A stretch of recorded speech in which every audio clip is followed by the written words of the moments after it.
en este... A ver.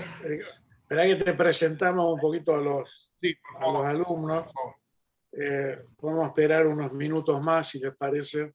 No sé, Silvia, qué decir. Dale. Ya somos 35, pero todavía están faltando algunos. Bueno.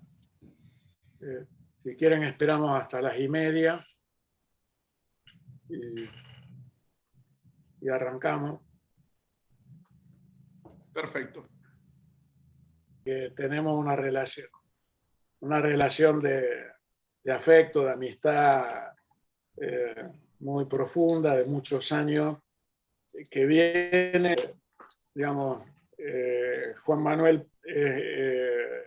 es abogado, docente en la Facultad de Derecho, abogado laboralista, también especializado en los temas del derecho y ambiente, y actualmente Juan está como secretario de Relaciones Internacionales de la Facultad de Derecho, y en un intento muy loable, al cual también lo apoyamos con todo, de poder hacer realidad este proyecto que es la creación del CRUZACET, del Centro de Referencia Universitaria en Salud y Trabajo, como un centro de nuestra universidad interdisciplinario que se transforme en un auxiliar de el sistema de riesgo del trabajo y que permita ayude a superar las limitaciones actuales, sobre todo en lo que tiene que ver en el laudo de las controversias que surgen al interior del sistema. En esa tarea está Juan y hemos transitado mucho camino juntos, él como abogado laboralista, nosotros en la instancia de salud de los trabajadores, tanto de la carrera, el observatorio y en distintos lugares. Así que un gusto tenerlo como docente acá de la carrera. También tienen un conjunto de trabajo en común con Silvia y Hielo realizado, así que bueno, a lo largo de esta clase se podrá ir profundizando también eso. Bueno, Juan, adelante, cuando quiera. Bueno, Jorge, muchas gracias por la presentación. Gracias, Silvia. Me encuentro también entre los asistentes alguna que otra amiga que hace muchos años que no veo, que nos hemos cruzado ahí a Lara Zaguán. ¿Cómo va, Juan? Te saludo. Qué bueno que nos den una clase. Qué lujo. Un beso grande. Vamos a tratar de ser lo menos aburrido posible, porque siendo abogado, yo soy un abogado bastante atípico, en eso es más, le huyo cada día más al tribunal, porque me parece que en realidad muchas de las cuestiones que verdaderamente son socialmente valiosas desde el punto de vista de todas las disciplinas y desde el derecho también, cuando llegan al tribunal ya están podridas. Entonces, en ese sentido, estoy más volcado un poco a la investigación, un poco más a lo extra tribunalicio, no tanto al litigio. Y bueno, y los caminos de la vida, como decía recién Jorge, me han llevado a encontrarme con muy buena gente, con la cual compartimos distintos ámbitos. Y bueno, y siempre es un placer dar una mano acá. También estuvimos el año pasado en la especialización en higiene y seguridad con el profesor Gabellini en ingeniería, así que somos una tropa que nos estamos moviendo por todos lados, pero todos juntos. Lo que yo voy a desarrollar brevemente y sin, tratando de ser bastante práctico, porque no es la idea hacer una clase de derecho, son algunas cuestiones específicas vinculadas a la legislación ambiental, ¿sí? Que está ahí comprendida dentro del programa que ustedes tienen. Como les decía Jorge, yo me he especializado fundamentalmente en dos disciplinas. Una de ellas, a través de la facultad, es lo que es el derecho laboral, y en un paso que tuvimos compartido ahí también con Jorge a través de la Superintendencia de Riesgos de Trabajo. Y posteriormente yo tengo mis estudios de posgrado hechos en lo que es el ambiente, es decir, puntualmente una maestría en sistemas ambientales, que tiene esta característica muy interesante, que es interdisciplinaria, y es a lo que un poco también nos llama la disciplina ambiental como tal. Es decir, yo por eso no me digo especialista en derecho ambiental, sino que me digo, soy bastante renuente a llamarme especialista en algo, porque como decía por ahí Rodolfo Cuyo, estoy permanentemente en proceso pero me gusta el hecho de agarrar y decir, bueno, me dedico a las cuestiones ambientales, ¿no? En este caso puntual nosotros vamos a ver, y ahí voy a empezar a compartir, algunas, a ver si lo puedo hacer, tendría que compartir una pestaña, pero no sé si me está dejando. A ver.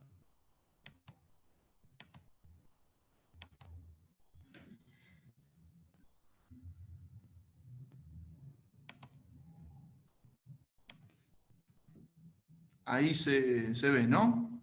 ¿Se ve bien? Sí, Juan, está abriendo ahí, perfecto. Listo. Ahí se abrió perfecto, sí, sí. Bien. Maximiza la diapo y está. Ahí está. Entonces, bueno, un poco para ver, digamos, lo que es, digamos, de qué hablamos nosotros cuando nos referimos a la cuestión de la legislación ambiental, ¿sí? Que es, dentro de lo que es la legislación del mundo, algo bastante nuevo y que coincide mucho, muchísimo, en lo que es la legislación laboral. Sí, sí, como para intentar un concepto sobre derecho ambiental, nosotros siempre decimos que es ese conjunto de normas jurídicas que regulan las actividades que puedan dañar de manera directa o indirectamente al medio ambiente, ¿sí? Y ahí cuando nosotros hicimos los estudios de maestría, vimos que en realidad ambiente es todo. Vieron que hay distintas, no sé si ustedes habrán escuchado o se habrán metido en el tema, pero hay distintas corrientes vinculadas al ecologismo, al ambientalismo, algunas de ellas que disocian al ser humano de el ambiente, ¿no? Justamente lo que estamos dentro del paradigma de la ecología integral, que se ha hecho muy, muy popular en los últimos años a través de la encíclica que sacó el Papa Francisco, Laudato Si. Pensamos que el hombre es una parte integrante y fundamental del ecosistema humano, del ecosistema global, perdón, y como desde su componente humano tiene mucho para hacer y tiene mucha influencia en lo que hace. Entonces, fíjense que esto yo pongo ahí bien grande porque coincide con una de las leyes que ustedes seguramente vieron o van a ver, que es la Ley de Riesgo del Trabajo, que la primera finalidad en materia ambiental siempre va a ser la cuestión de la prevención. Y recién de manera supletoria, ¿sí?, se va a hacer hincapié en el tema de la reparación. Digo esto porque muchas veces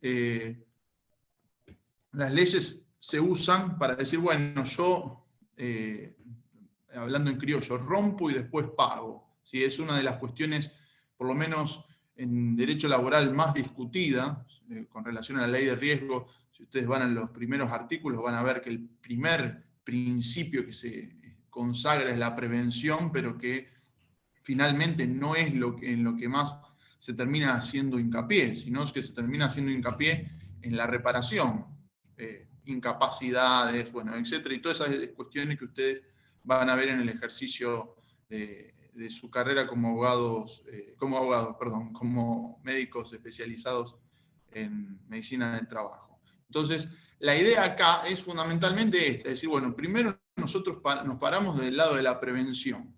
Y esto va a ser bastante criticado por algunas cuestiones vinculadas, por ejemplo, al mercado del seguro, ¿sí? Porque en muchos lugares del mundo existen los que se llaman seguros ambientales, que son bastante cuestionables, porque en realidad lo que hacen es decir, bueno, en definitiva, ¿yo qué estoy haciendo? Estoy pagando por contaminar, es decir, bueno, contamino un suelo, contamino un río, y después pago, total, o pago y remedio, pero en definitiva el daño muchas veces ya está hecho, ¿sí? Y eso es bastante complejo después al momento de agarrar y analizar las consecuencias, porque las consecuencias desde el punto de vista ambiental, ustedes saben que muchas veces no se pueden medir, porque no se saben a dónde llegan, no se sabe a quiénes llegan, ¿no?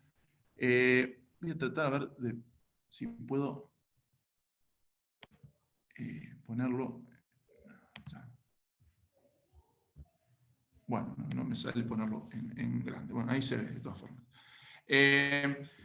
Nosotros, si nos remitimos a la legislación que tenemos en materia ambiental, o sea, el paraguas en el cual nos paramos es el artículo 41 de la Constitución Argentina. Este artículo 41 fue incorporado recién en la reforma constitucional que se hizo en el año 1994, ¿sí? Que habla de que como dice, todos los habitantes gozan del derecho a un ambiente sano, equilibrado para el desarrollo humano, ¿sí? Y acá hay algo interesante que eso después lo vamos a ver un poco más específico. Dice, para que las actividades productivas satisfagan las necesidades presentes sin comprometer las de las generaciones futuras, ¿sí? Esto se va a llamar, y nosotros vamos a ver, el principio de equidad intergeneracional. Es decir, ¿cuántas veces nosotros no consideramos, le diría en un montón de casos, no consideramos el derecho al goce futuro que tienen nuestros hijos, nuestros nietos, a poder disfrutar de algo que nosotros hoy tenemos, ¿no? Y ahí, bueno, después hace referencia a la protección del derecho, toda una serie de denunciaciones que después se van a ir desmembrando y desmenuzando en distintas legislaciones que van a necesitar, como siempre, de su organismo de contralor, o sea, para que pueda efectivamente cumplirse, ¿no? Esto siempre nosotros lo discutimos, incluso tenemos algunas discusiones muy interesantes con los muchachos de la secundaria cuando damos formación ética. Decir, no, profesor, pero hay que reformar las leyes. Y bueno, las leyes muchas veces sí hay que reformarlas, pero muchas veces hay que cumplirlas. Y ahí viene el problema, ¿no? Bueno, haciendo un poco, digamos, de historia, ¿sí? Sobre cuáles son los antecedentes que se fueron dando en el mundo vinculado al ambiente, nosotros podríamos tomar muchos otros momentos dentro de la historia. Yo tomé estos 6 como para tratar de resumirlo lo más posible, porque la cuestión del ambiente es en el debate y en la agenda política mundial es relativamente nueva, ¿no? O sea, recién nosotros en el año 1994 incorporamos este artículo por una tendencia que se va dando en el mundo, que, como dice ahí, ya venía siendo una tendencia desde el punto de vista, diría más bien estratégico, a partir de la finalización de la Segunda Guerra Mundial. Es decir, cuando surgen las Naciones Unidas, ¿sí? Como consecuencia de la Segunda Guerra Mundial, ¿sí? Los países vencedores de la Segunda Guerra Mundial empiezan a evaluar dentro de su posicionamiento geopolítico mundial cuáles van a ser los distintos recursos que van a estar a disposición de los países, vamos a llamarles hegemónicos del mundo, y de qué manera van a operar esos recursos naturales, ¿sí? Para la satisfacción de las necesidades de los países hegemónicos. Esto, haciendo un poco de historia y de la política mundial, o sea, se sustenta fundamentalmente en la idea esa de la División Internacional del Trabajo, de cuáles van a ser los países proveedores de materias primas y cuáles van a ser los países industrializados. Entonces, dentro de ese esquema, son los países vencedores de la Segunda Guerra Mundial los que establecen la necesidad de ver cuáles son los distintos recursos que existen en el mundo.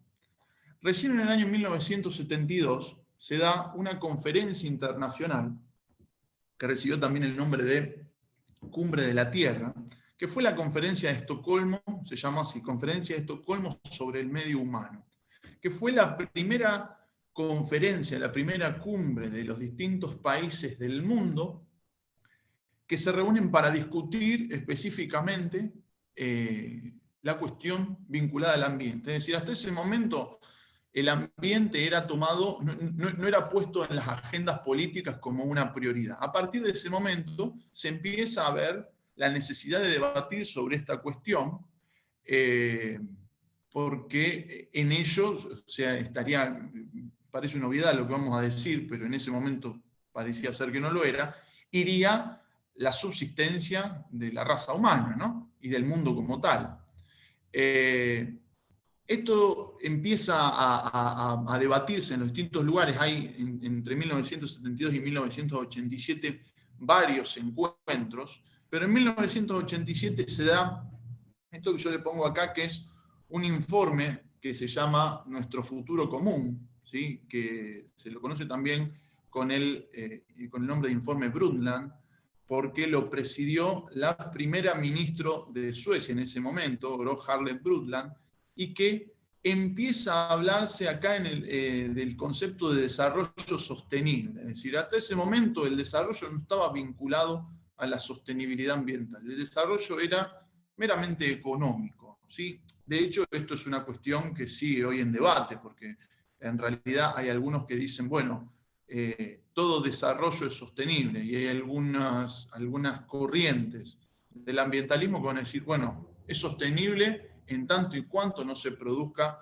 la depredación absoluta de determinados bienes ecosistémicos que nos permiten a nosotros seguir garantizando nuestra subsistencia. Es decir, si nosotros agarramos y nos ponemos a debatir, por ejemplo, el modelo agropecuario argentino, vamos a ver que hay muchas de esas cuestiones que pueden ser consideradas desarrollo, pero nos van a hacer cuestionar la visión de desarrollo. Porque ¿qué visión de desarrollo tenemos nosotros? Una visión de desarrollo exclusivamente monetarista, exclusivamente vinculada a corrientes económicas, o una visión de desarrollo integral del ser humano. Bueno, esto, si quieren, después lo debatimos, pero no me quiero ir por las ramas, que es un vicio bastante común que tenemos los abogados, ¿no?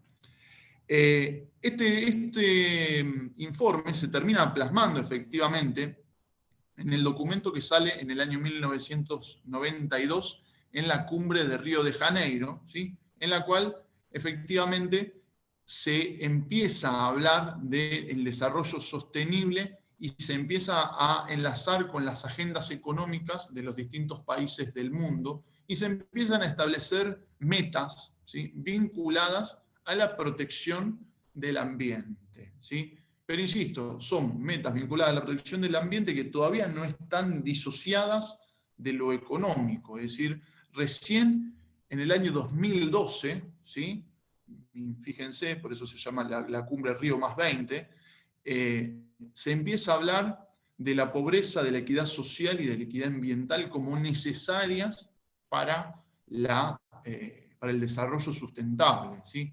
Hay hoy por hoy un grupo de trabajo con el cual nosotros venimos trabajando también, que es el grupo de trabajo, el futuro del trabajo y el cuidado de la casa común, que se plantea hoy la cuestión de la transición justa hacia el desarrollo sustentable, tomando obviamente lo que yo le decía antes del Papa Francisco, que decía justamente, bueno, sí, a ver, la crisis es ambiental, pero la otra cara de la moneda es la crisis social. Cuando nosotros hablamos de una crisis ambiental, generalmente los principales afectados o los que primero sienten esa crisis son las personas excluidas, las que están más allá de los márgenes del sistema, ¿no? Entonces, esto nos va a interpelar fuertemente a nosotros a decir, bueno, sí, hablemos de desarrollo sustentable, hablemos de desarrollo integral, ¿sí? Pero no pintemos de verde lo que ya está, ¿sí? Que es una tendencia que seguramente ustedes habrán visto en más de alguna publicidad, ¿no? Y después nosotros nos vamos acá a una ley, que es la ley 25675, es conocida en el ámbito del derecho ambiental como la Ley General del Ambiente, ¿sí? También como la Ley de Política Ambiental Nacional, que como consecuencia de ese artículo 41, ¿sí? Recién se sanciona en el año 95, ¿sí?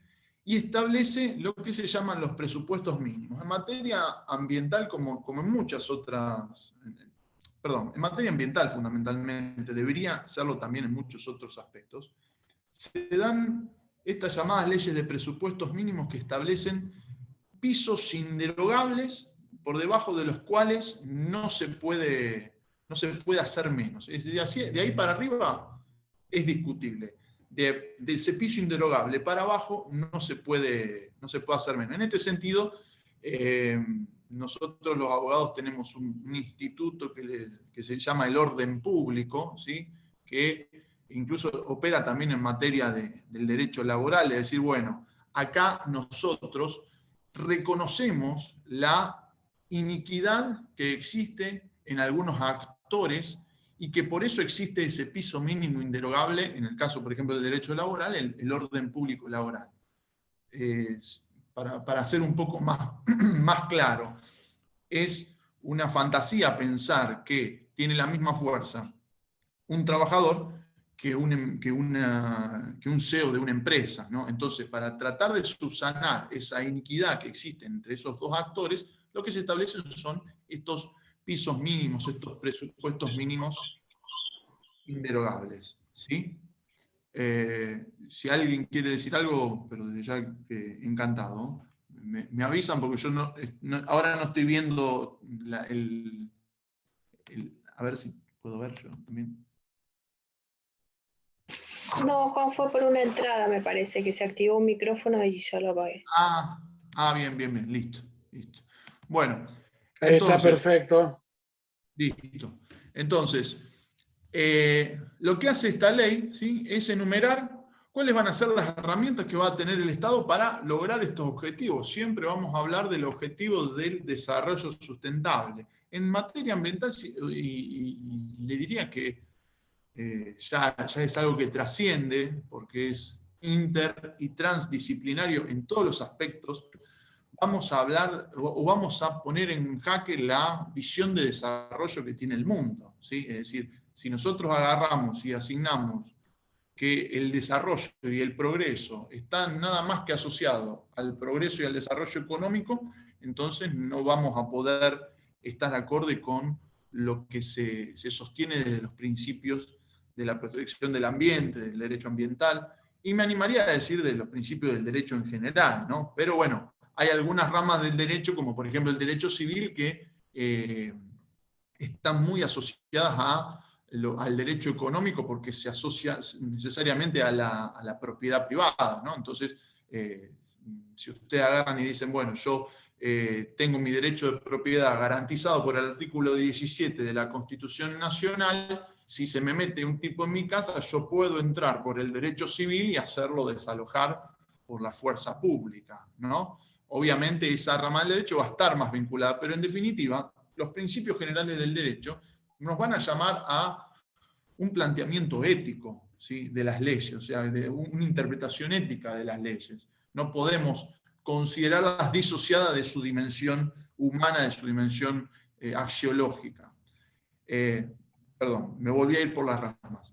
Entonces, esta ley, como les decía antes, introduce elementos interesantes, como son, por ejemplo, la obligatoriedad, como dice ahí, ella es estudio de impacto ambiental, ¿sí? Y la utilidad de herramientas como puede ser el ordenamiento ambiental del territorio. ¿Qué significa esto? Significa en realidad que yo, por ejemplo, para llevar adelante cualquier emprendimiento que pueda llegar a alterar, ¿sí? la estabilidad ambiental, ¿sí? Que pueda llegar a generar algún daño en el ambiente, tengo que tener sí o sí y de manera previa un estudio de impacto ambiental, lo cual ustedes verán que muchas veces no se da.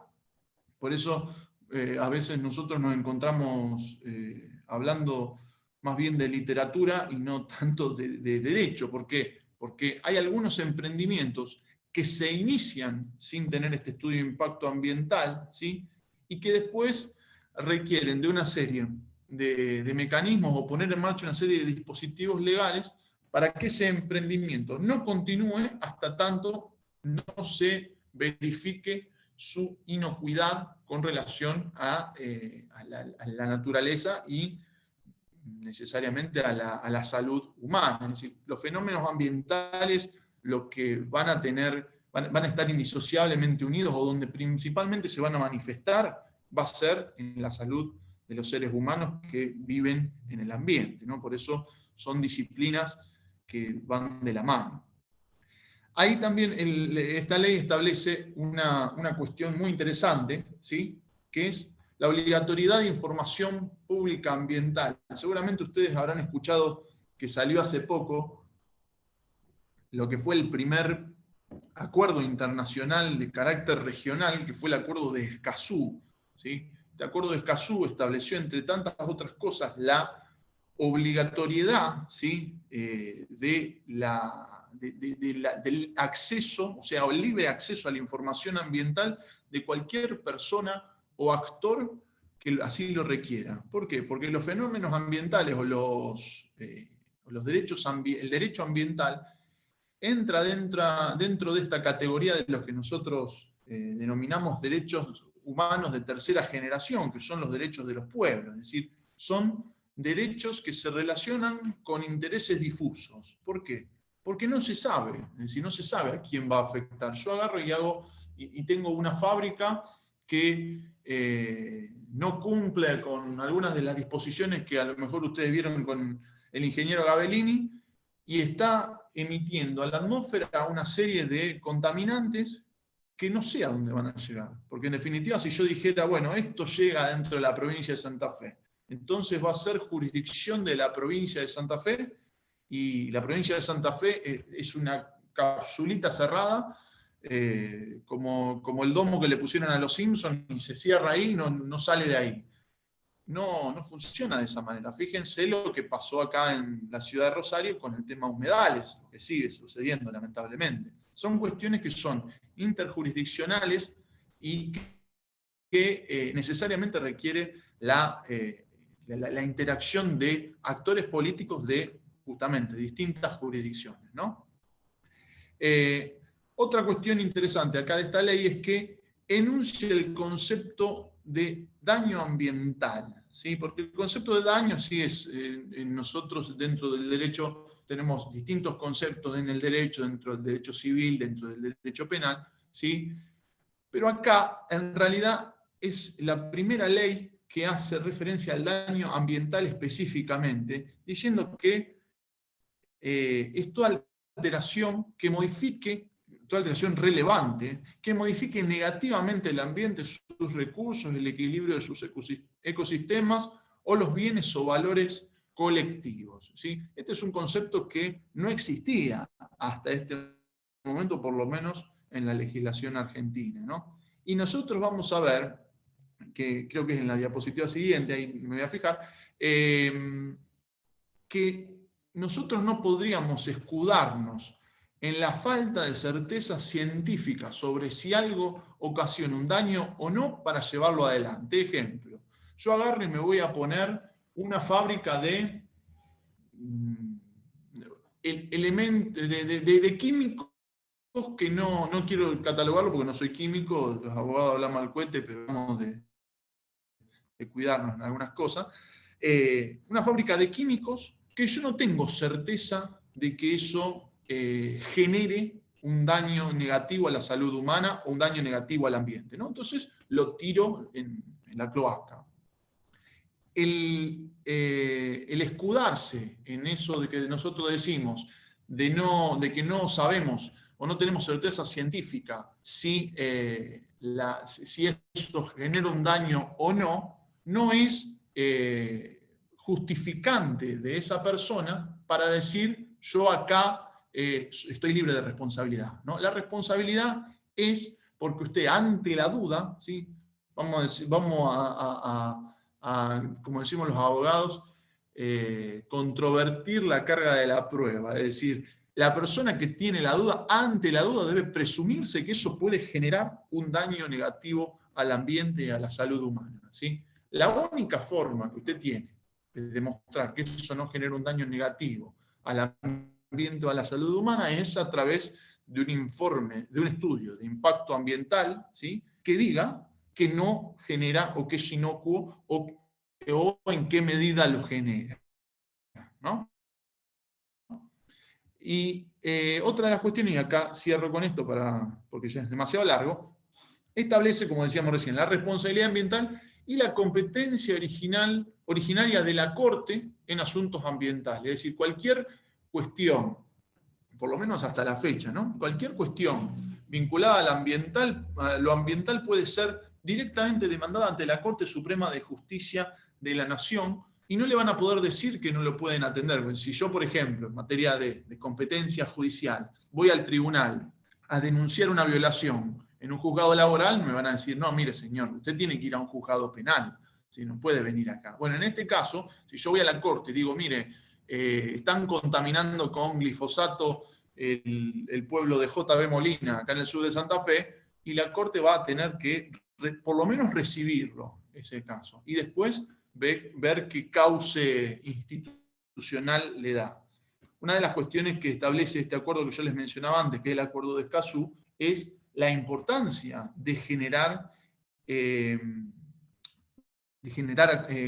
justamente acuerdos y que se instituyan juzgados de carácter ambiental específico, ¿sí? Que tengan competencia específica y conocimiento específico en lo ambiental, ¿sí? Entonces, fíjense que en este caso es una de las cuestiones, aparte, que prevé, ahí justo lo habíamos visto, el acuerdo de Escazú. Bien. ¿Cómo venimos hasta ahora? ¿Bien? ¿Se entiende bien? ¿Alguna duda, consulta, comentario? No, bueno, bien. Y otra de las cuestiones que ustedes van a ver ahí en el artículo 4 de esta ley, ¿sí?, son todos estos principios que son la consagración de todo lo que le decíamos antes, ¿sí? El principio de congruencia, esto de que hablar de que las leyes tienen que estar entre sí asociadas de manera tal que no puedan, ¿qué pasó?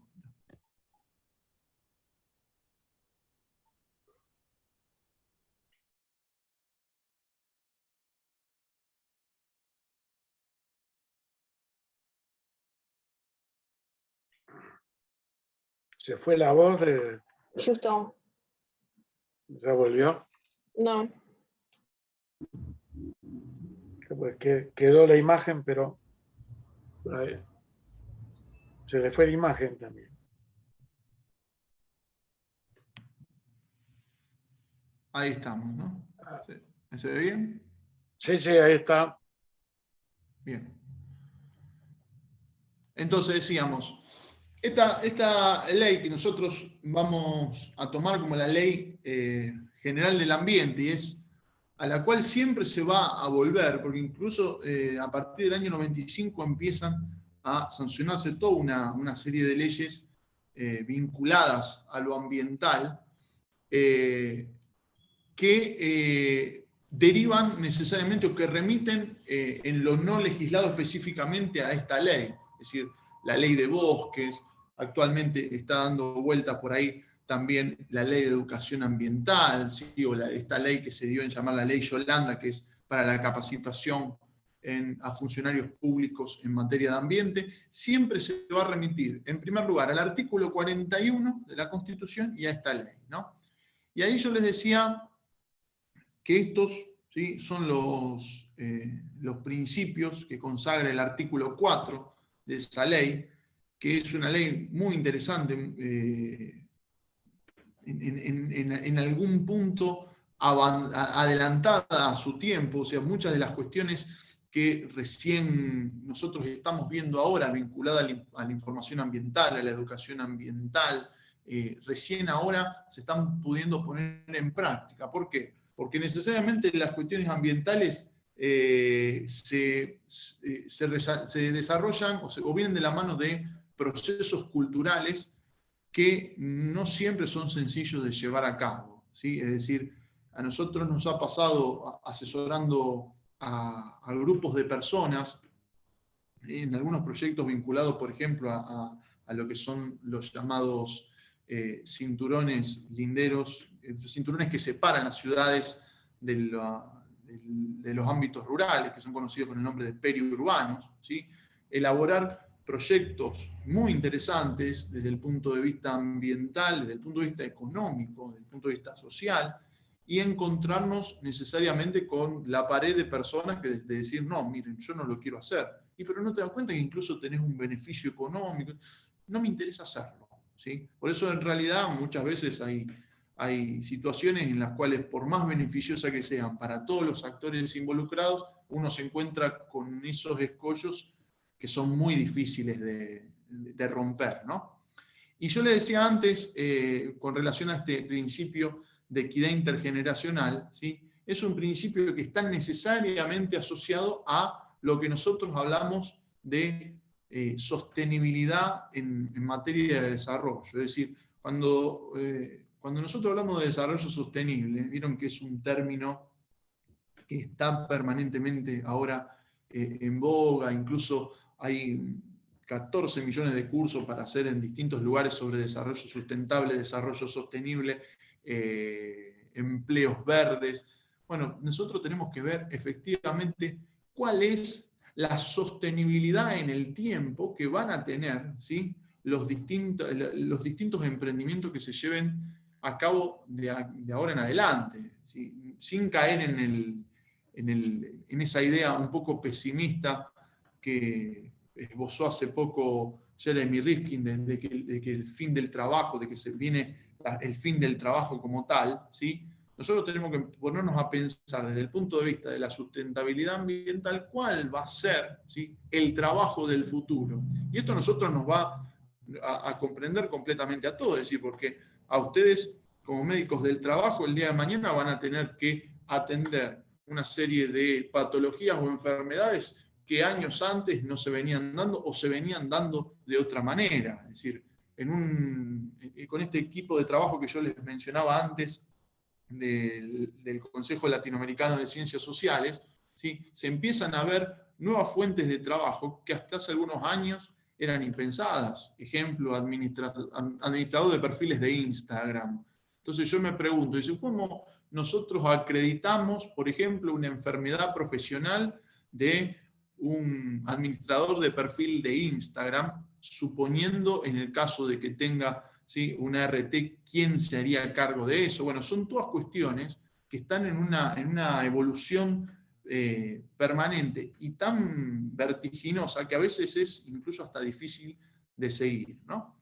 Entonces, fundamentalmente, tener en cuenta dos de estos principios, ¿no? Perdón, tres. El principio de prevención, es decir, que uno tiene que tomarlo en cuenta absolutamente en todo lo que haga, incluso en materia de trabajo. El principio de equidad intergeneracional, ¿sí? Lo que les decía recién, el principio de progresividad, es decir, que los cambios en materia de desarrollo sustentable se van a dar de manera progresiva, lo cual también va a generar un problema. ¿Por qué? Porque los tiempos del mundo para parar la vorágine de deterioro del planeta en el que estamos, no sé si admite esa progresividad, algunos van a decir que no. Y fundamentalmente esto que decíamos antes del principio precautorio, es decir, que yo no podría escudarme en la ausencia de una certeza científica sobre el daño que puede generar una sustancia o un emprendimiento X para eximirme de responsabilidad, ¿sí? Ahí yo les mencionaba antes este acuerdo que, o sea, como siempre sucede en todas las legislaciones del mundo, es decir, todos los acuerdos internacionales tienen que tener su traducción en una ley nacional, tienen que ser sumados al glosario de la legislación nacional a través de la sanción de una ley específica. El Acuerdo de Escazú se implementó a través de la Ley 26.556, ¿sí? y garantiza estas tres cuestiones muy interesantes, es decir, la información, el acceso a la información ambiental, que es un derecho absolutamente de todas las personas que así lo requieran, ¿sí? La participación pública en los procesos de toma de decisiones ambientales. Esto es algo que a través incluso del ejercicio profesional, a mí me ha tocado asesorar a algunas organizaciones no gubernamentales, de decir, bueno, pero miren, van a hacer determinada obra en mi barrio, y nosotros somos la vecinal Rosario Noroeste, por decir alguna, y no meterme con ninguna. No me consultaron. Bueno, efectivamente tendrían que haberle consultado, o por lo menos llamar a lo que se llama, a lo que la misma ley 25675 llama audiencia pública en materia de asuntos ambientales, y el acceso a la justicia en lo que decíamos recién, es decir, la posibilidad de que se sancionen, de que se creen nuevos dispositivos legales que permitan, a su vez, tener jueces, funcionarios, empleados judiciales que conozcan la temática ambiental. ¿Por qué? Porque la temática ambiental es una temática compleja, es decir, una temática en la cual confluyen un millón de situaciones. Es distinto hablar del derecho ambiental que el derecho a hablar el caso de hablar del derecho penal. Porque en el derecho penal nosotros, por ejemplo, tenemos que el tipo penal, es decir, el delito penal está tipificado en lo que se llama un tipo cerrado. Generalmente hay otros, pero la regla son los tipos cerrados. Es decir, una persona comete homicidio cuando sucede tal cosa, ¿sí? En materia ambiental se da el tipo específico, es decir, sabemos lo que es el daño ambiental, pero la determinación de ese daño es una cuestión abierta y bastante gris, y sobre todo interdisciplinaria, ¿sí? Entonces, acá en realidad, para los que somos amantes de la complejidad y de la interdisciplina, se nos presenta un lindo desafío, porque generalmente nosotros, el academicismo tiene esta tendencia a la estratificación de los conocimientos, que es contrario al origen del conocimiento. Por eso los principales sabios de la humanidad eran un poco de todo, eran matemáticos, eran físicos, eran músicos, hacían un poco de todo, ¿no? Por eso en realidad aventurarnos a la idea de afrontar distintas problemáticas desde el punto de vista de la interdisciplina, y no significa que uno tenga que saber de todo, significa que tiene que tener sentado en la mesa gente de distintas disciplinas, es, por lo menos en lo personal, muy enriquecedor. A mí me ha resultado muy enriquecedor trabajar en proyectos junto puntualmente con médicos, con biotecnólogos, con ingenieros industriales, con agrónomos, y la verdad que es lindo, sinceramente es lindo. No es sencillo porque, como decimos, son problemáticas complejas que generalmente tocan algunos intereses también complejos, ¿no? Bien. Y nosotros acá, bueno, ahí me salió patológico, le pido disculpas. Hay una ley que a mí me gustaría tocar, ¿sí? Un poco porque es muy interesante, es una ley incluso anterior a la Ley General del Ambiente, ¿sí? La 24051, que es la Ley de Residuos Peligrosos, ¿no? Que es una ley que establece fundamentalmente estos criterios, ¿sí? Con relación a la generación, manipulación, transporte de lo que se considera residuo peligroso. Y fíjense que ya toma esta ley un concepto que va a ser esbozado más tarde por la Ley General del Ambiente, esta idea de que todo residuo que pueda causar un daño directa o indirectamente a seres vivos o contaminar el suelo, el agua, la atmósfera o el ambiente en general. Es decir, está totalmente, como decía el principio ese que vimos por ahí, en congruencia, en concordancia con lo que establece la Ley General del Ambiente, ¿sí? Y establece, entre tantas otras cosas, la obligatoriedad de los agentes que operen los residuos, ¿sí? De tener un registro. Esto se va a dar incluso también en materia de riesgos del trabajo, y ahí el doctor Cohen en eso puede dar mucho más, decir mucho más de lo que puedo decir yo al respecto. Se establece la obligatoriedad de tener registros de las personas que manejen, ¿sí? Cuestiones que van a ser consideradas por sí de riesgo, ¿sí? Entonces, ¿por qué? Porque en realidad el control de los actores, de los agentes que estén involucrados en el manejo de esos,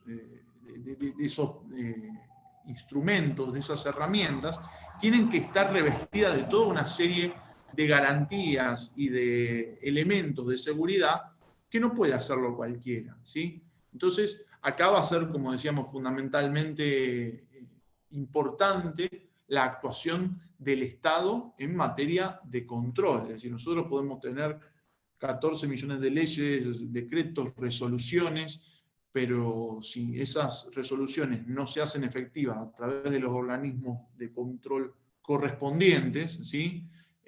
Difícilmente se pueden llevar a cabo. Por eso el problema, como decimos a veces, no siempre es la ley, sino que es el cumplimiento, la exigencia que se hace de esa ley. Y yo les agregué algo acá que me pareció que les podía interesar porque hace referencia o tipifica en cierta manera lo que van a ser considerados los residuos patológicos, ¿sí? Y que van a tener que tener una disposición final específica, ¿sí? Esto se está debatiendo mucho con relación al tratamiento de residuos. Yo he tenido la posibilidad de conversar con algunos funcionarios políticos locales que están tratando de llevar adelante estrategias de reciclaje de residuos y que no separan unos de otros, lo cual parece ser hoy una obviedad. Es decir, bueno, yo no puedo poner en la misma bolsa un residuo patológico que un residuo domiciliario. Y hay lugares en los cuales lamentablemente esto se sigue mezclando, ¿sí? Así que, a ver, una diapositiva más. ¿Sí?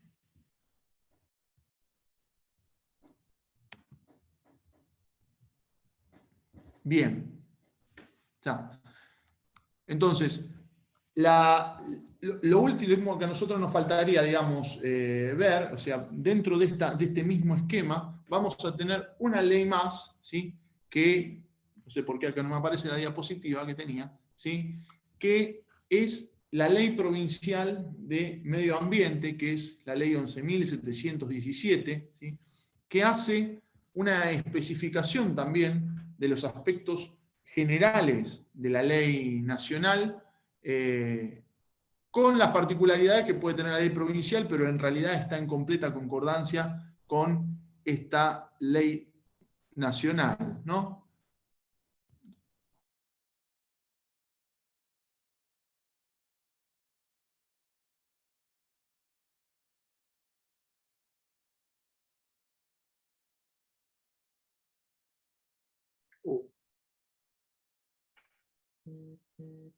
Esperemos que no se le haya cortado de vuelta internet.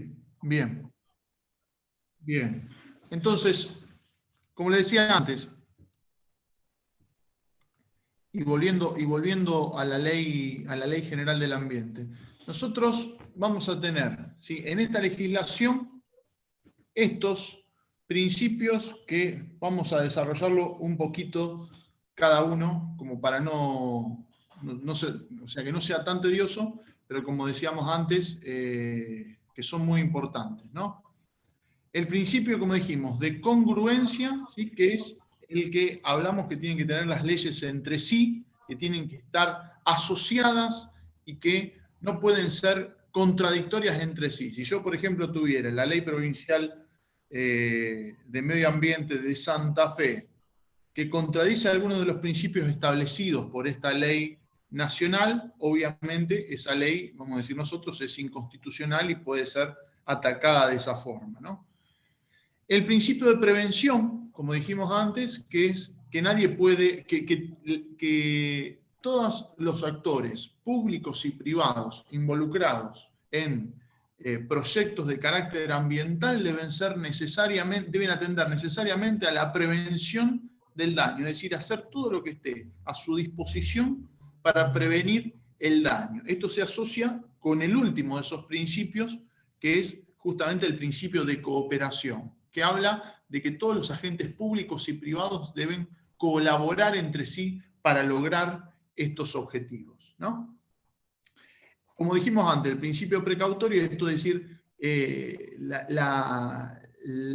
digamos, la obligación de no poder escudarse en la falta de certeza científica.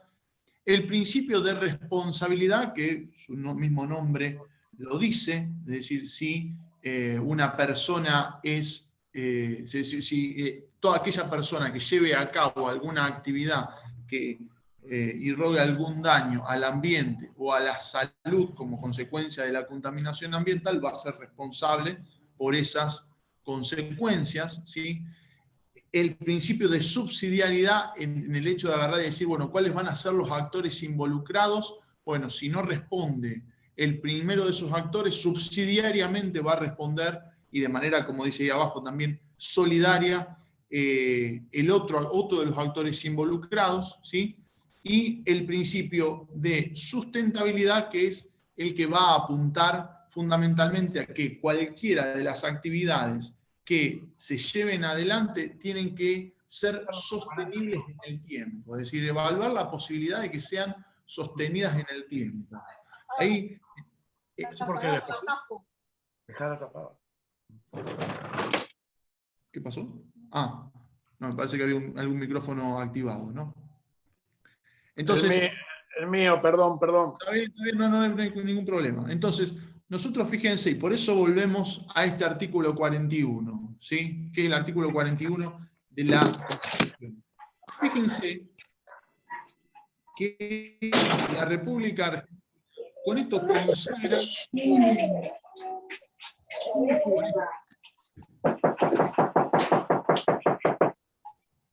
No sé quién tiene el micrófono ahí activado.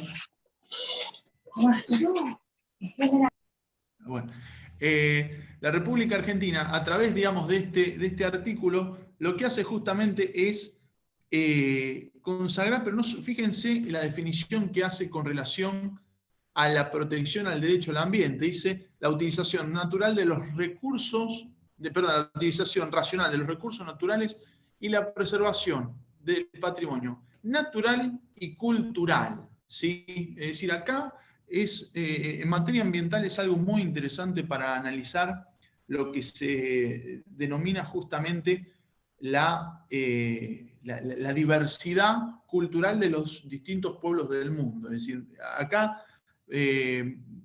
ustedes sabrán que la protección del ambiente en los pueblos originarios o en las culturas que son más de carácter ancestral ha estado mucho más ligada al ser humano, es decir, los seres humanos han estado mucho más ligados a la protección del ambiente por la concepción, les diría que hasta teológica, que han tenido de la creación, y no esta idea muy instalada desde el punto de vista, fundamentalmente desde el cristianismo, del hombre como creador como cabeza de la creación, ¿no?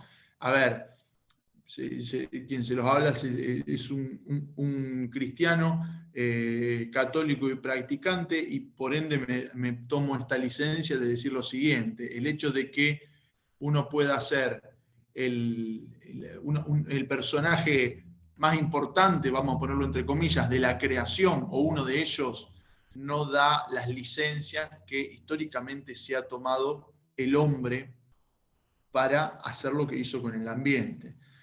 Una de las cuestiones muy interesantes a hablar, y ahí sí hablamos volvemos al principio de responsabilidad que establece la ley, es ver en qué medida nosotros podemos tener o tomar en cuenta las responsabilidades de cada uno de los agentes involucrados en los problemas ambientales, ¿sí?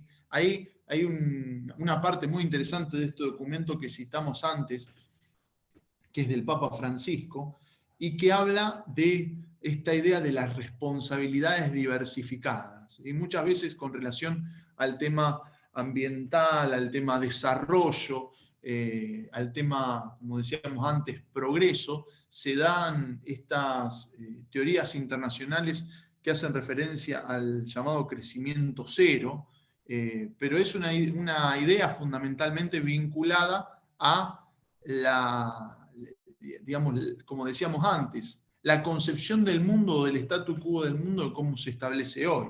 La idea de la protección legal del ambiente, ¿sí?, tiene que considerar necesariamente lo que nosotros llamamos estas responsabilidades diversificadas. Fíjense en esto que América Latina, por ejemplo, dentro de lo que es el marco internacional del derecho internacional del medio ambiente, acusa muy poca su colaboración, o es muy poca su colaboración con relación a la contaminación en el mundo. O sea, América Latina, en total, en el mapa que se ha hecho a nivel mundial, ¿sí?, acusa o da cuenta nada más que del 6% de lo que usualmente se han dado en llamar las emisiones de gases de efecto invernadero, ¿sí? Seguramente ustedes esto lo habrán escuchado nombrar, ¿no? Eso se asocia fundamentalmente a que América Latina se caracteriza por ser un lugar en el cual hay una poca industrialización con relación a los países hegemónicos, ¿no? Entonces, uno de los mayores debates que hay a nivel internacional con relación a este tema es el hecho de decir, bueno, ¿de qué manera industrializarse, ¿sí?, sin generar o sin incrementar esa colaboración a la contaminación ambiental, ¿no? Esto realmente representa un desafío, por eso muchas de las cuestiones que hoy en el mundo se están estudiando vinculadas a la transición justa, ¿sí?, hacia el desarrollo sustentable, contempla el hecho de decir, bueno, nosotros tenemos la obligación de crear trabajo, de crear puestos de trabajo, ¿sí?, que sean inclusivos, que tengan todas esas características que la OIT enuncia como trabajo decente, ¿sí?, dentro de los cuales está obviamente la libertad de asociación, el salario justo, las condiciones de higiene y seguridad, pero que a su vez sean necesariamente amigables con el ambiente, ¿sí? Y hoy ustedes saben que yo en tema ambiental más o menos arranqué a trabajar allá por el año 2009, 2010, incluso nos reíamos hace poco con la doctora Hielo porque todavía me estaba faltando presentar una cosa y me dice, te tomaste tu tiempo para hacerlo, y tiene razón. Y en aquel momento, cuando nosotros nos poníamos a hablar de esto, nos miraban como diciendo, bueno, qué lindo este hippie. Y hoy por hoy ya nos miran cada vez menos como hippie. ¿Por qué? Porque en realidad nos están diciendo, bueno, nosotros tenemos que hacer necesariamente algo con esto. La cuestión, ¿sí?, y en esto por eso quiero hacer hincapié, y con esto terminar, porque en realidad no tiene mucho más sentido explayarme mucho más en la cuestión legal, es que todas estas leyes que nosotros tenemos, ¿sí?, fundamentalmente las leyes marco, ¿sí?, que son el artículo 41, la Ley General del Ambiente, como decíamos antes, la Ley de Residuos Peligrosos, las leyes provinciales, sean realmente dispositivos legales que nos permitan a nosotros hacer un control efectivo de la no contaminación. O sea, si nosotros agarramos y exclusivamente pintamos de verde lo que ya está, difícilmente vamos a poder llevar adelante o hacer efectivo ese paradigma del desarrollo sustentable y que sea inclusivo, ¿sí? Pero de todas maneras hay un debate muy importante en el mundo, y ustedes seguramente lo van a ver ya lo deben ver muchos de ustedes en su profesión, con relación a los sistemas de producción, ¿sí? Uno de los temas, el tema fundamentalmente de investigación que yo llevé adelante para mi tesis fue justamente el impacto del modelo de agronegocios en la República Argentina y fundamentalmente en la cuenca lechera santafesina, considerando los aspectos económicos, los aspectos sociales y los aspectos ambientales. Es decir, necesariamente hablar de esto implica cuestionar algunas situaciones que se dan y que forman parte del statu quo del mundo, ¿no? Yo no sé si tienen alguna pregunta. A ver, mi recortar. ¿Ahí se sigue proyectando o no? Stop, ahí está. A ver.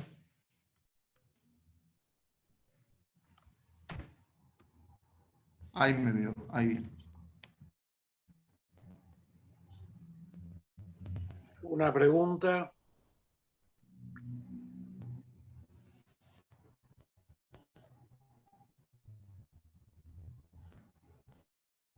Preguntas, dudas, comentarios.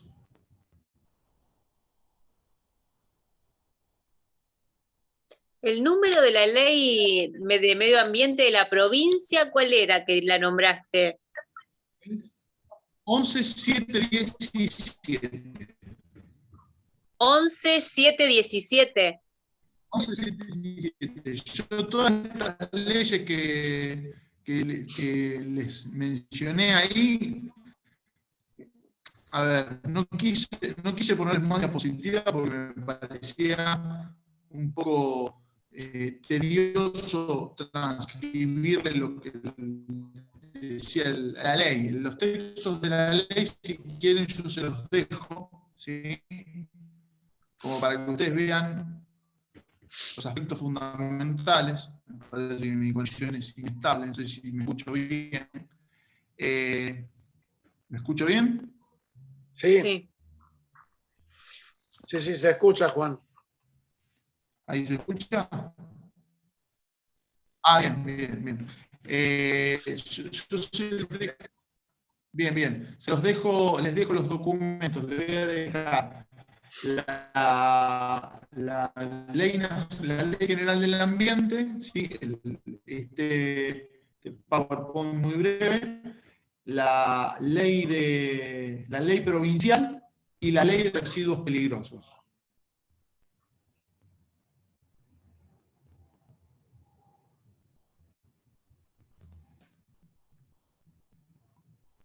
Escucha muy mal, digamos.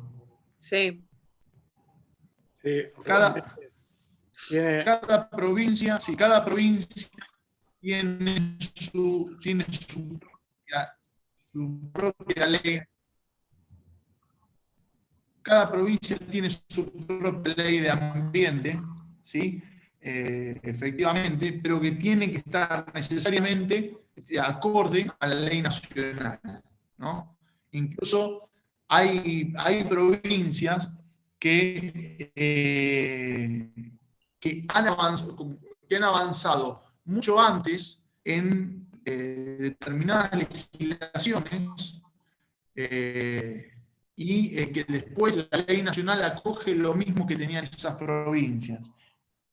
En la cuenca de la Matanza, eso en realidad, ahí está el fallo muy interesante, que es el caso Matanza-Riachuelo. Se llegó, en realidad, se hace efectivamente el tema de la cuenca de la Matanza a partir de la sanción de la ley general del ambiente, de la ley 25.675, sobre todo en la parte relativa a la consulta pública, ¿no? Bien. ¿Alguna otra duda? ¿Pregunta, comentario? Yo quería preguntarte, Juan, o sea, la ley de ambiente, digamos, está emparentada con la ley, digamos, de parques nacionales, ley, digamos, de glaciares, ¿eso está todo incluido, digamos, ahí? o es aparte, digamos, eso, por ahí eso no sé cómo se relaciona. Viste que la ley de Parques Nacionales o de glaciares, No, viste, tiene, digamos, sus estatutos, es digamos, muy como buena, para que...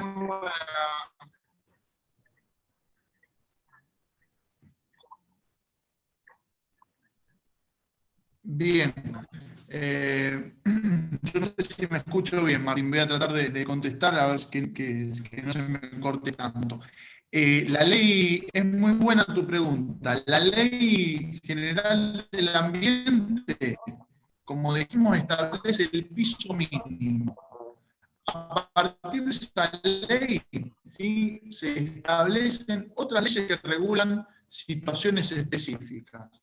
Por ejemplo, vos tenés la que mencionaste, la ley de glaciares, la ley de presupuestos mínimos para protección de bosques nativos, actualmente la ley que está en debate, que es la ley de presupuestos mínimos para la protección de los periurbanos, esto que yo les comentaba antes.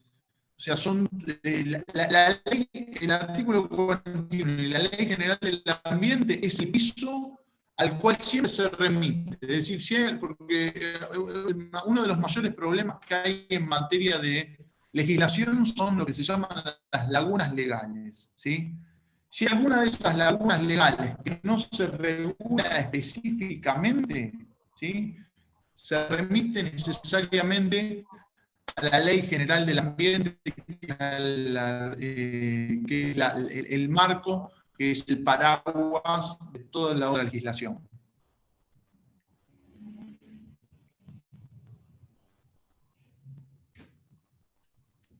Si quieren, de todas maneras, yo esa legislación la tengo, me parece que excedía un poco el objeto, no quería llenarlos de material.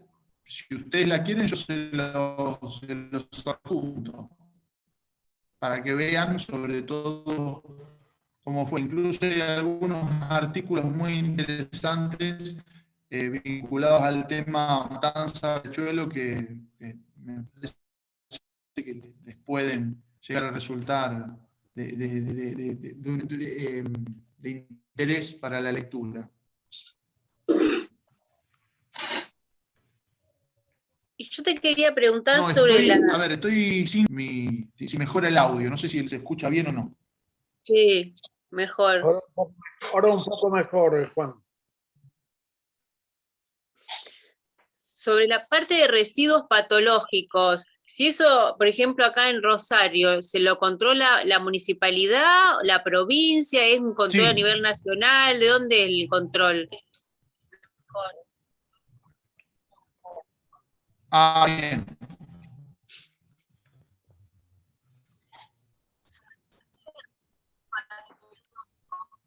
Sí. Se ve que tengo una dificultad No, grande. en realidad la obligación a ver, el control debe ser. No sale nada. No, ahí, inclusive ahí se cayó. Bueno, yo creo que dejamos la clase acá porque tiene una mala conexión, Juan. Y bueno, creo que lo principal, el recorrido que hizo por las distintas leyes vinculadas a la cuestión del ambiente y el enfoque, lo alcanzamos a captar, pero en las preguntas hay mucha dificultad. En todo caso, vemos si él mejora el audio para la semana que viene. Le vamos a preguntar de convocarlo. Si ustedes quieren en el chat las preguntas, nosotros yo se las paso a las preguntas a Juan, y antes que comience la clase de la semana que viene de Oscar Betancourt, vemos las preguntas que ustedes le hicieron a Juan. ¿Les parece bien? O el jueves, que la clase empieza a las 19, A lo mejor nos podemos conectar un poquito antes. También. Podemos, lo vamos a convocar. Si mejora el audio, le vamos a dar media hora más el jueves antes que, si él puede. De todas maneras, dejen las preguntas que quieran hacer, déjenla en el chat. ¿Les parece? Dejamos un rato abierto el chat. Ustedes escriban las preguntas ahí y nosotros le pasamos las preguntas a Juan y así él en media hora prepara la respuesta. Perdón, doctor, el miércoles a las 6 y el jueves a las 7, ¿así es? El miércoles en el horario normal y el jueves a las 7 de la tarde. Ah, bueno, ok, gracias. Porque el doctor Frenkeli atiende en el consultorio hasta un rato antes de la clase.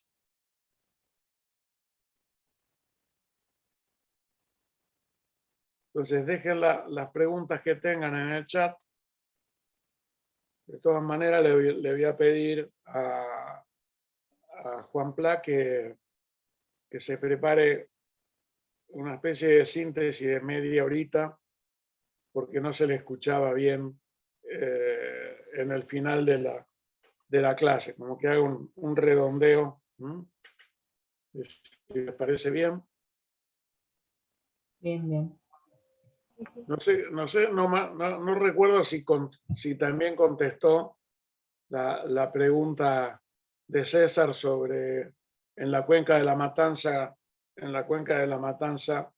si alguna ley está para que se está aplicando. De todas maneras, le voy a volver a pasar esa pregunta.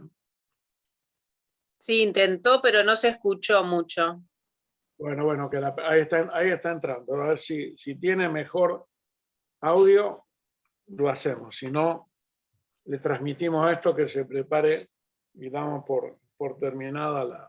Ahí está. Me conecté por el teléfono. No se escuchó nada de la respuesta que diste a la pregunta a las dos preguntas que te hicieron. Una pregunta era sobre quién controla, o sea, la legislación, la cuenca de la Matanza Riachuelo, y Sí. La otra sobre los residuos patológicos. Si vamos a hacer una prueba, si tenés buen audio. ¿Se escucha ahí mejor? Ahí se escucha mejor, sí. Bien.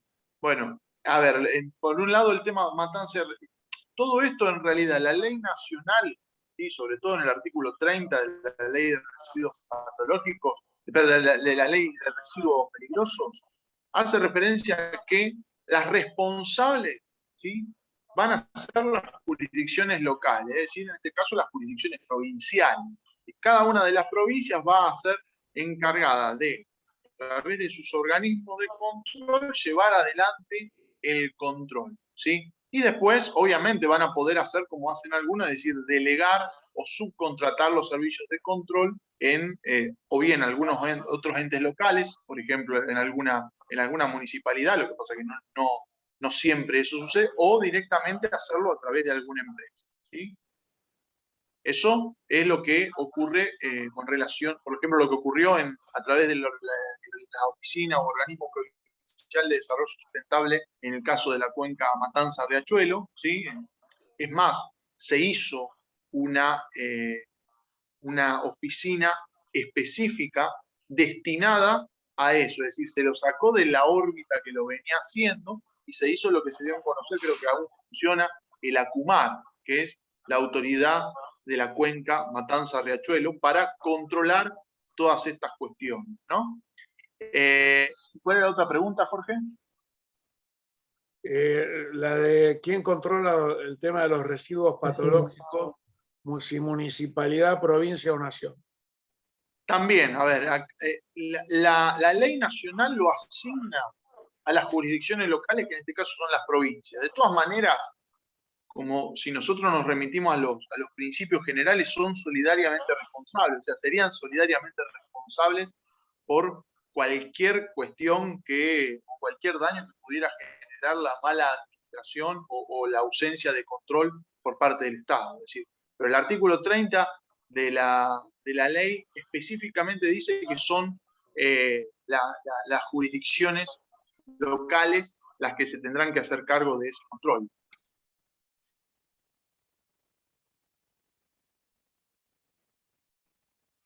¿Alguna otra pregunta? Ahora que se escucha bien.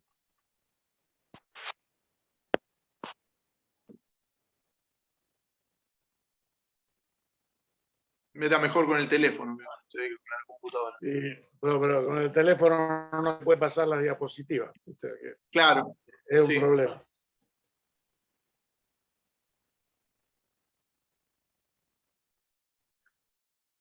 Nosotros, Juan, hemos sido citados en 3, 4 oportunidades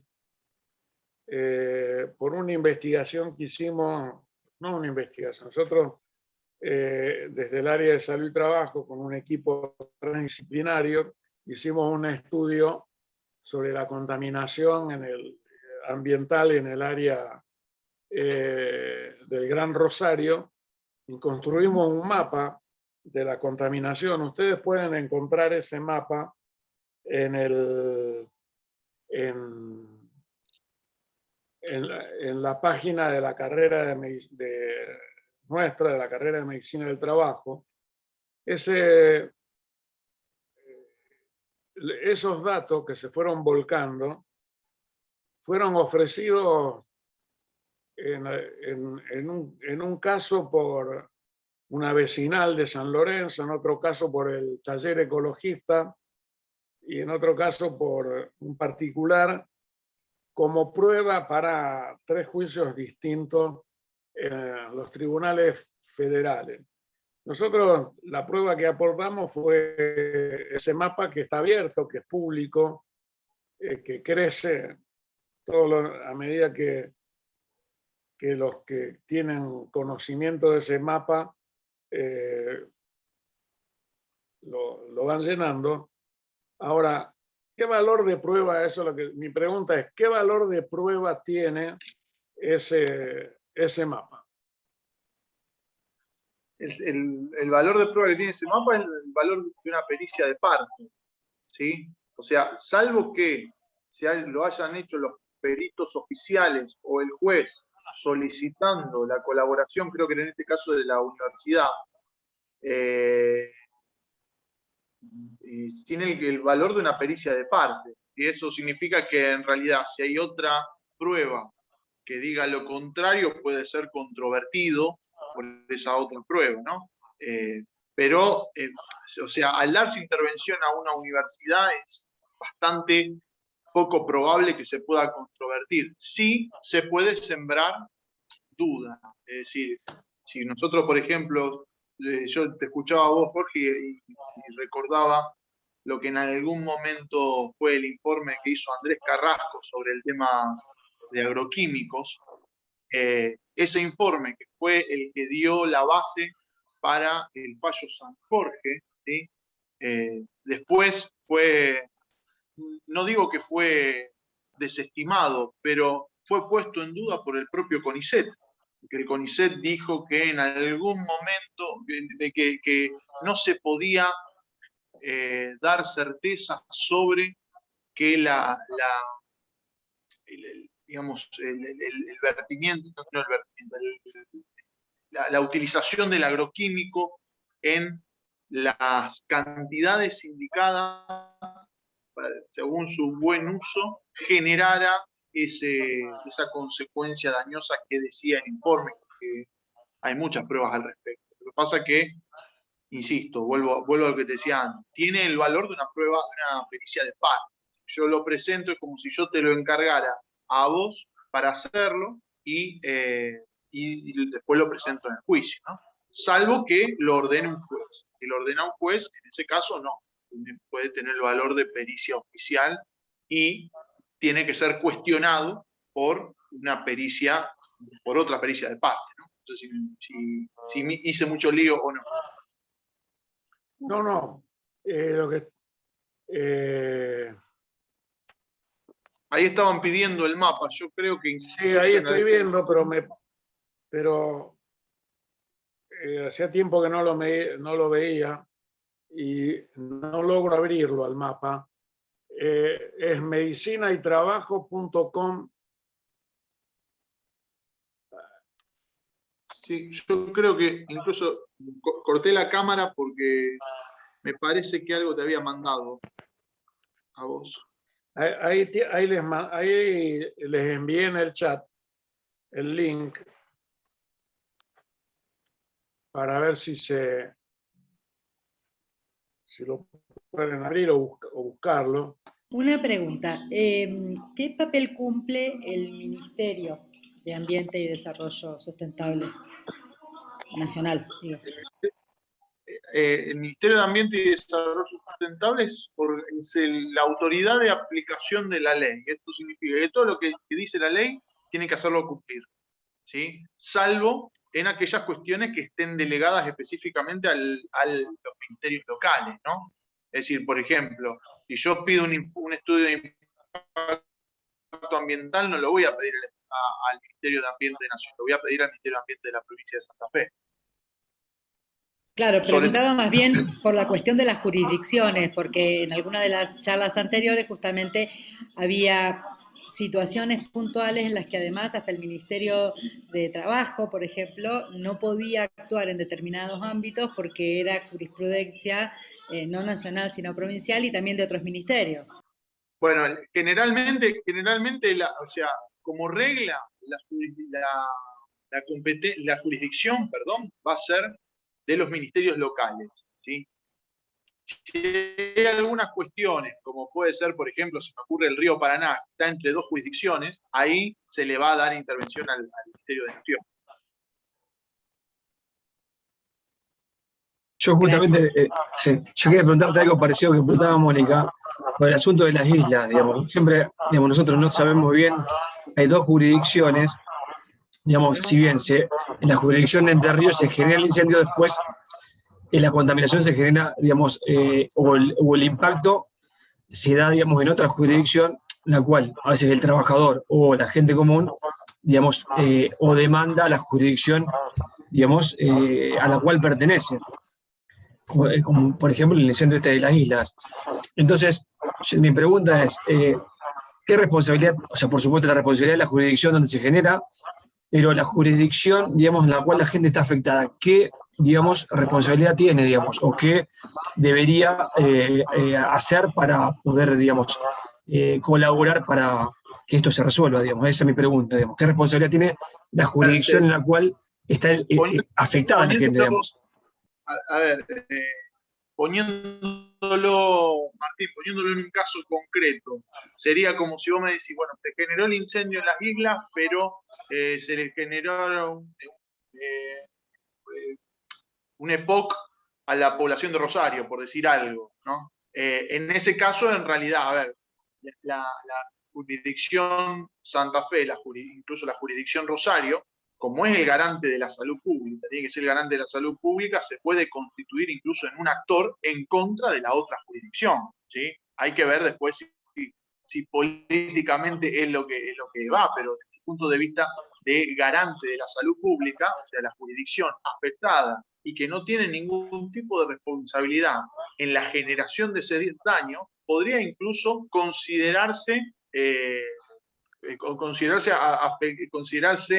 afectada, no me sale ahora el término, y demandar a la otra jurisdicción, ¿sí? Damnificada, ahí está, ahí me salió. Podría considerarse damnificada la jurisdicción de Santa Fe por decir, bueno, yo no hice los incendios, pero mi gente se está enfermando como consecuencia del incendio que hizo la otra jurisdicción. Entonces me constituyo en un actor en contra de la otra jurisdicción.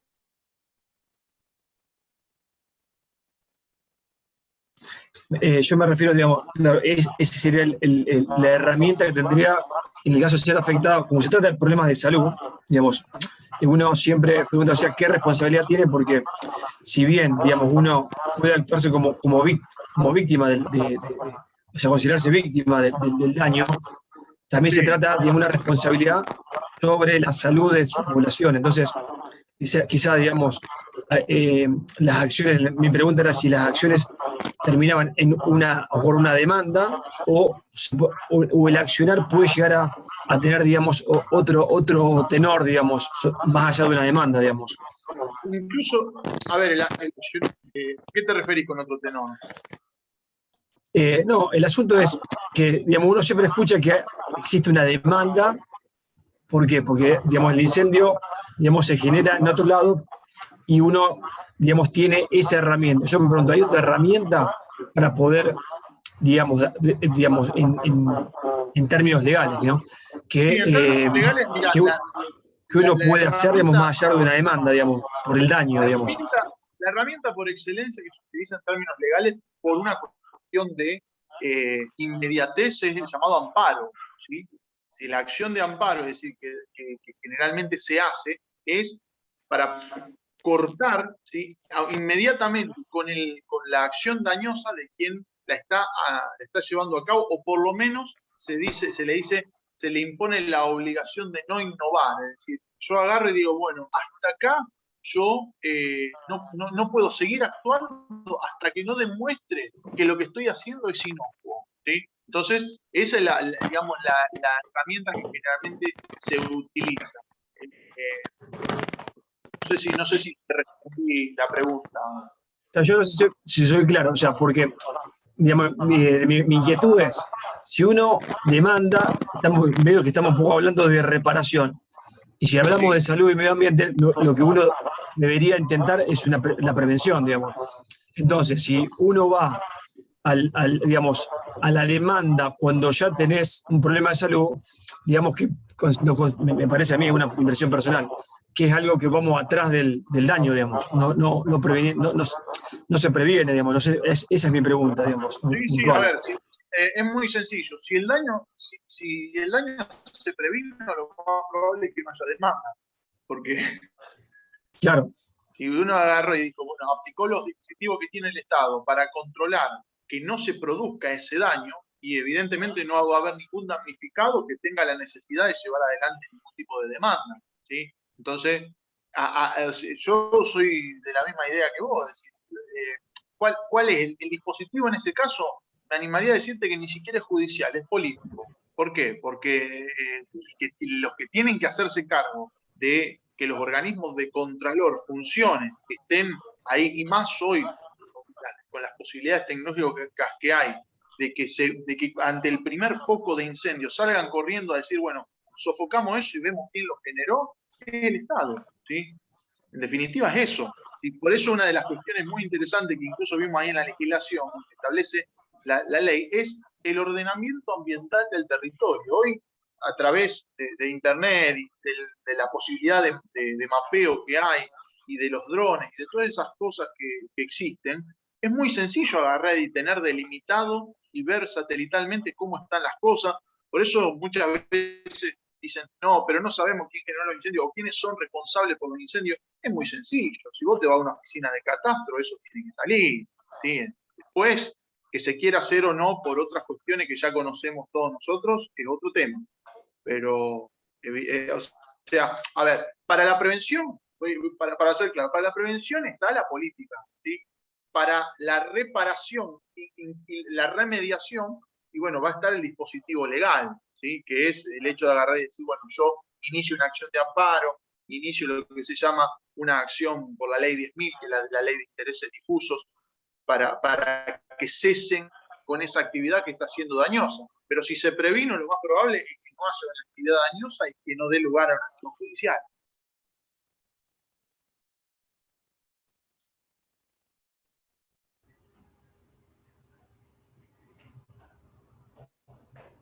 A ver. Yo ahí después les voy a compartir el contenido de la clase con las leyes, ¿sí? Y algún otro documento que tengo acá en la computadora para que, y cualquier duda, les dejo mi mail si quieren hacer alguna consulta.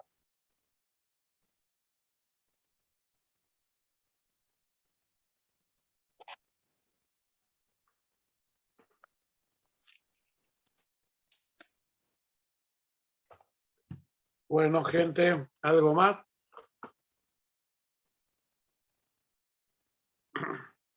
Les comento que lo del mapa en la página de la carrera está caído, así que voy a averiguar para la próxima clase con Juan Pablo Angelini. Preguntarle, Silvia, vos también, qué fue lo que pasó, que se cayó el mapa, pero fíjense, les voy a compartir en la pantalla.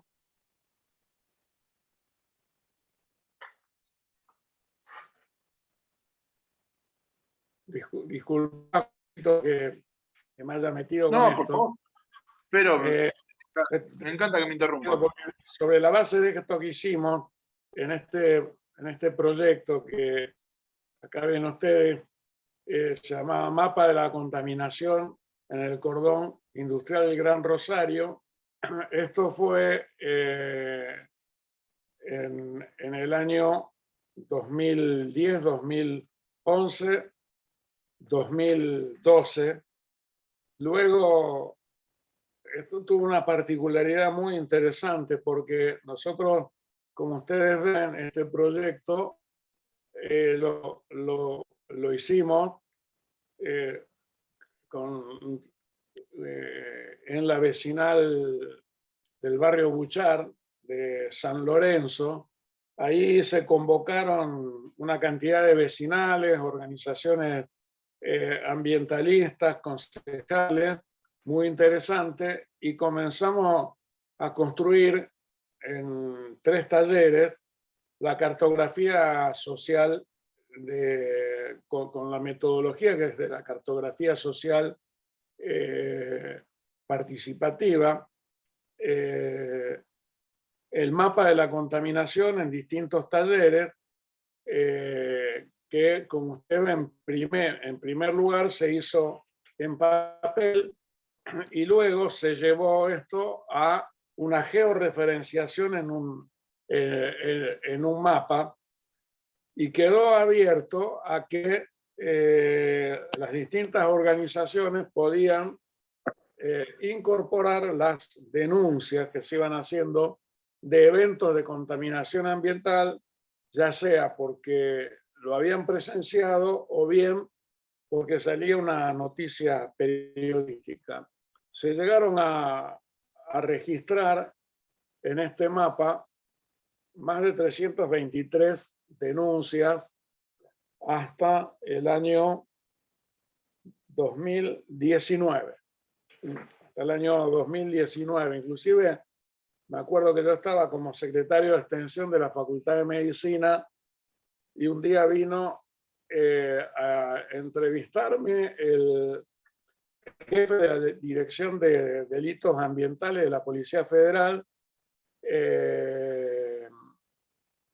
porque habían visto en el mapa esta denuncia y querían corroborar algunos de los puntos que estaban ahí. Por eso les digo que en función de este mapa fuimos citados una cantidad de veces por los jueces y por vecinos que nos ponían a nosotros como testigos de parte de los hechos de contaminación ambiental, fundamentalmente de los desechos que se tiraban al río Paraná, como de los acúmulos de residuos peligrosos de empresas químicas y petroquímicas de la zona, de los basurales y del tránsito de los camiones que iban a la cerealera. Pero bueno, lamentablemente veo que esto que está acá, en esta parte, ven que dice territorios invisibles y mapa social de la contaminación. Esto me aparece esta cuestión y se cayó el sitio, pero porque espero que lo podamos recuperar para... Lo mismo acá me dice que no está. Espero para la clase próxima a ver si...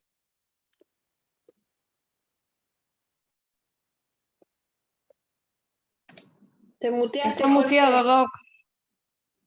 Te muteaste. Ahí yo compartí algo que tenía Jorge, y que era... Ahí está. Me parece que era el artículo.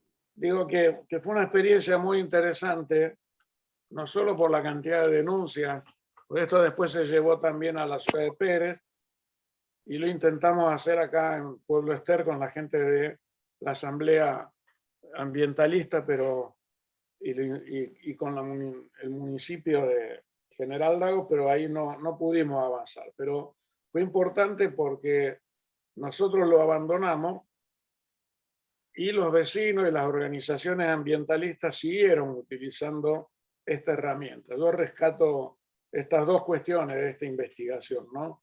Por un lado, fuimos convocados por jueces y por gente damnificada a la justicia para que esto se presentara como prueba, y por otro lado, una herramienta que quedó en manos, o sea, con una metodología de investigación participativa que queda en manos de los vecinos y se independiza de los investigadores, de la carrera, del área de salud y trabajo, y sigue siendo utilizada. Hasta que, bueno, como ven, este año que se nos cayó la página, esto también se cayó, pero bueno, voy a averiguar qué fue lo que pasó por qué no se puede ver el mapa para la próxima. Un boicot de la cerealera fue eso. ¿Cómo? Probablemente. Un boicot de las cerealeras. No creo, no seamos conspirativos, no.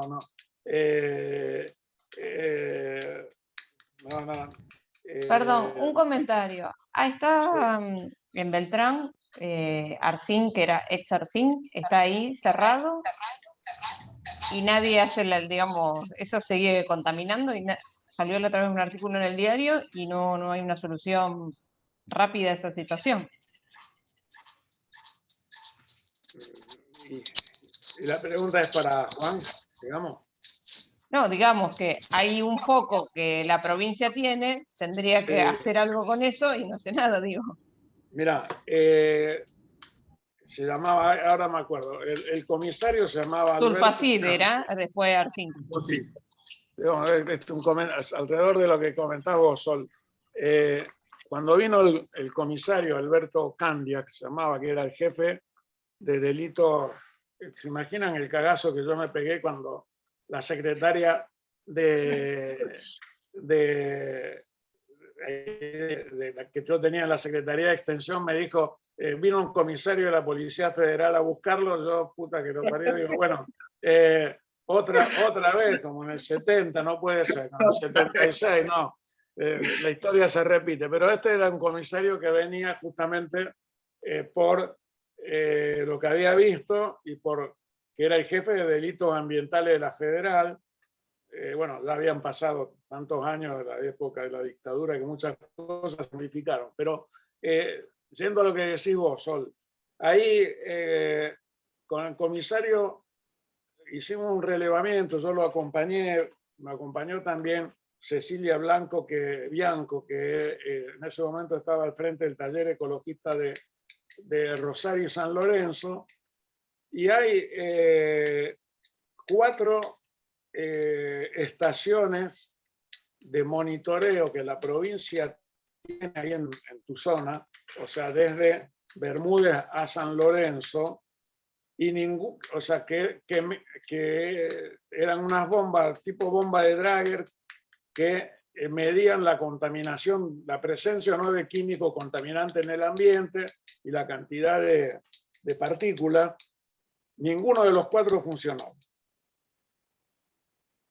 Es decir, que estaba la estación, la Secretaría de Medio Ambiente de la provincia, el Ministerio de Medio Ambiente de la provincia los tiene, y en este momento no funcionaban ninguno de los 4, las 4 estaciones que estamos hablando del año 2019. Se puede, lo pueden haber arreglado, digo, porque esto generó también un movimiento importante. Imagínense que estaba interviniendo la Policía Federal, estaba interviniendo un juez, el comisario venía por orden de la justicia, o sea, no venía por motus propio, a pesar de que él estaba haciendo una maestría en medio ambiente, y tenía una hija que estudiaba psicología y como yo estaba todavía docente en la facultad, ahí no sé qué me preguntó, pero son hechos al margen. O sea, él venía por una acción que desencadenada de oficio por un fiscal. Él no venía por una denuncia. Él vino acá a Pueblo Ester por una denuncia de los vecinos y de la asamblea de que se estaba fumigando con glifosato a menos de 40 metros de donde habitaba un conjunto de familias. Entonces, él vino por esa denuncia, donde había vecinos que tenían marcadores biológicos de daño por exposición a plaguicida, y bueno, ese juicio todavía está en trámite. Es una causa que lleva 9 años todavía tramitándose y no se resuelve. Por eso, un poco también en concordancia con lo que decía Juan, ¿no? De que están las leyes, están los mecanismos de control, pero esto se moviliza cada vez que hay una movilización de vecinos o hay una movida política, si no va muy lento en el ámbito de la justicia, y yo creo que justamente porque está ubicado en el tema de los derechos difusos, ¿no? O sea, en ese plan. Entonces, sí, es complejo. A ver, es muy complejo, sobre todo porque, como vos decís, Jorge, los dispositivos, una de las cuestiones que más se debatió en el acuerdo que yo les acabo de mencionar, el acuerdo de Escazú, fue el tema del acceso a la justicia, pero el acceso a la justicia tiene que dar una respuesta inmediata. Es decir, si yo tengo una fumigación que, como ustedes habrán visto, pasa por la ventana, el mosquito pasa por la ventana de la escuela rural a menos de 50 metros, y yo no puedo esperar 9 años para que esto suene, porque son 9 años que estoy expuesto a eso. Es una obviedad decirlo, pero los tiempos, una de las cuestiones que se debatió en Escazú es decir, bueno, dinamizar los tiempos de la justicia para que la justicia efectivamente pueda dar una respuesta a una situación que no sea que la gente tenga que venderle su casa a un precio vil e irse de ese lugar, porque en definitiva nos ha terminado pasando en algunos casos que hemos iniciado juicio y le hemos tenido que decir a la gente, digo, bueno, mira, vos querés priorizar tu salud o querés pelear contra los molinos de viento. Y la gente dice, bueno, priorizo mi salud. Bueno, yo te recomiendo, como veo que viene la mano, que venda tu casa y te vayas, porque esto viene para largo y aparte hay todo un dispositivo armado para que se vaya aplazando la cosa, se vayan aplazando los tiempos legales, y en ese sentido, en esto por lo menos, es muy nocivo, ¿no? Ahora, ¿qué pasa, Juan? Pues me acuerdo que un pedido que me hicieron en un expediente, yo finalmente terminé no contestando. ¿Qué sucede? ¿Qué me sucede a mí como testigo convocado para esa testimonial? Si no, ¿quién te cita? El juez. A ver, te podrían... Por ahora estoy libre, digamos. Bueno, por ahora y por la pandemia estás libre, pero te podrían ir a buscar por la fuerza pública, así que si... No, bueno, vos sabés que ríanse, pero yo una vez, cuando yo tenía el consultorio de medicina laboral, con el amigo Juan Carlos Brisa, con Tito Masiti, con el doctor Provera, que teníamos ahí, y un juicio. Ya habían pasado 9 años, no vivía ni en ese lugar, ya había cerrado el consultorio, y por un informe pericial me vinieron a buscar con la fuerza pública y me llevaron en un patrullero al tribunal a que reconozca si era efectivamente mío o no el informe médico que había hecho. estoy hablando de el año 99, 2000, por ahí. Yo ya había cerrado el consultorio hacía como 6 años. Bueno, lo bueno es que seguí libre. No sé por cuánto. No sé, bueno, ahora lo bueno es que arresto domiciliario lo mío, ¿viste? Claro. Por la edad. Sos persona de riesgo. No, porque pues ya pasé el límite, ya llegamos, ya pasé los 70, así que bueno, cualquier delito que cometa, arresto domiciliario. Va a tener que mostrar el tobillo, doctor, a ver si no tiene ninguna pulserita. No, bueno, tranquilo. Lo que no pasó en la juventud, que no suceda más adelante. Gente, bueno, gracias, Juan. Un abrazo. Un lujo. Y nos vemos la semana que viene con el doctor Betancourt.